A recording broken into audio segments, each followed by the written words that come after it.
Question number 8 का अथवा हम करेंगे। तो इसमें गिवन क्या हो देख लो। एक द्विघात बहुपद दिया हुआ है जिसके शून्यकों का योगफल एंड गुणनफल, शून्यकों को गुणनफल दिया है, प्रोडक्ट ऑफ जीरोज। तो इस सम ऑफ जीरोज 1/4 है, प्रोडक्ट ऑफ जीरोज -1 है। तो बोला है कि क्वाड्रेटिक पॉलिनोमियल पता करना है, द्विघात बहुपद क्या होगा बताना है आपको, ठीक है। तो इसके लिए हम लिख लेंगे, माना let the quadratic polynomial ax² + bx + c has two zeros are alpha and beta, ठीक है। तो यहाँ लिख देते हैं माना सोल्यूशन, यहाँ लिखिए माना द्विघात बहुपद ax²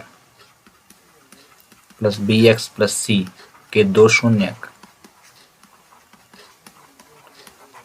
शून्यक अल्फा और बीटा है। फिर इसके बाद यहाँ पे लिखे alpha plus beta. Alpha plus beta का मतलब होता है शून्यकों का योगफल। क्या होता है फार्मूला? -b/a रखिए। इसके बाद ये जो दिया है ना, ये रिलेशन समझिएगा, जो पहले दिया है वो पहला वाला है, शून्यकों का योगफल है, ठीक है। और जो बाद में जो वो बाद वाला है, तो यहाँ पे रखिए 1/4, ठीक है। अब बाद वाला देखिए, जब आप बाद वाले में देखेंगे तो इसमें क्या दिया है?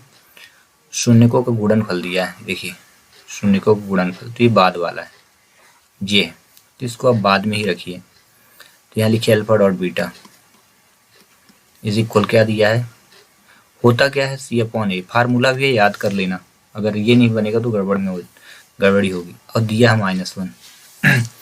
जब इतना हो जाएगा तो एक चीज़ देखना है, दोनों में एक चीज़ देखना है। क्या देखना है?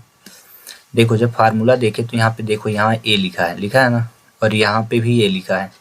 कहने का मतलब फार्मूले में दोनों में a सेम है, बट यहाँ देखो जब फार्मूले में a सेम है तो इसके भी a सेम होने चाहिए। तो यहाँ पे देख रहे हो तो यहाँ 4 है ना, लेकिन यहाँ पे डिवाइड पे कुछ है ही नहीं है ना। इसलिए हम क्या करेंगे, ये जो हर है ना इसको उठाएंगे और जिसके नीचे नहीं है उसके अंश और हर में दोनों में गुणा करेंगे। तो यहाँ पे देखिए इसके सामने 4 नहीं था, तो इस 4 को उठाएंगे, दोनों में इंटू कर देंगे, और जब इंटू करें तो कितना गेट कितना होगा, तो 4 × 1 = 4 -4/4 × 1 = 4। लेकिन काटिएगा नहीं कि डिवाइड कर दीजिए, ठीक है। ये हो जाएगा। अब जब इतना हो जाएगा तो अब देखेंगे आप ना, एक चीज़ देखिए आप, दोनों में इसका a का मान कितना है, 4 है, ठीक है। और इसका भी a का मान कितना दिया है, इसका a का मान भी 4 है। अब क्वेश्चन सेम हो गया है, तो क्वेश्चन को आसानी से आप सॉल्व कर लेंगे। अतः लिखिए अब यहाँ पे, अतः a इज इक्वल कितना हुआ, 4, दोनों में सेम है। अब लिखिए b, और b इज इक्वल देखना, ये b है, b के सामने क्या है, 1 है, तो 1 लिख देना।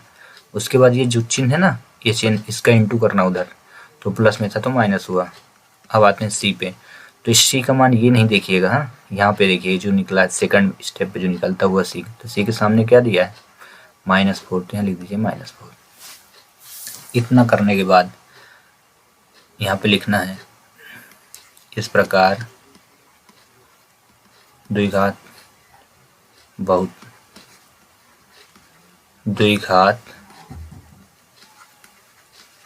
बहुपद, या लिख सकते हैं ABC के मान को इस प्रकार, चलो जाइए शॉर्ट फॉर्म में, इस प्रकार प्राप्त द्विघात बहुपद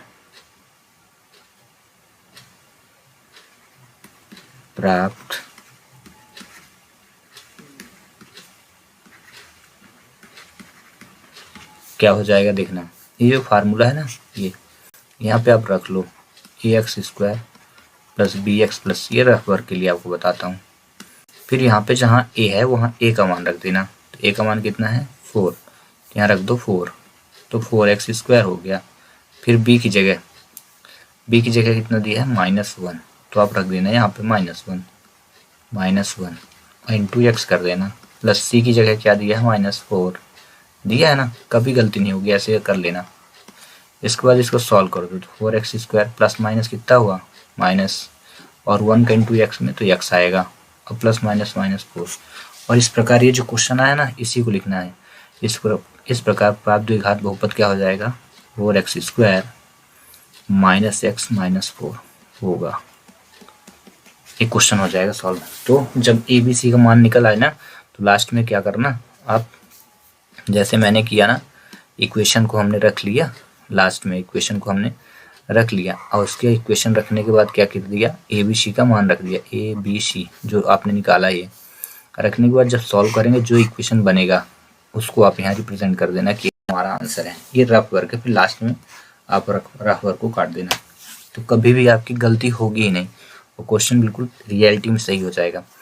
ठीक है, चलिए तो मैं कुछ क्वेश्चन आपको दे देता हूँ इसी से रिलेटेड। ये ध्यान रखना 1.2 एक्सरसाइज 1.2 नई बुक का या पुरानी किताब दोनों सेम है, सेकंड का फर्स्ट क्वेश्चन है। ठीक है, तो मैंने फर्स्ट पढ़ाया है, तो इससे रिलेटेड कुछ क्वेश्चन मैं आपको देता हूँ। 1/3 -1, 1/2 -1 अगर आपसे बन जाए तो आप इनके आंसर ना कमेंट्स बॉक्स में सेंड जरूर करना।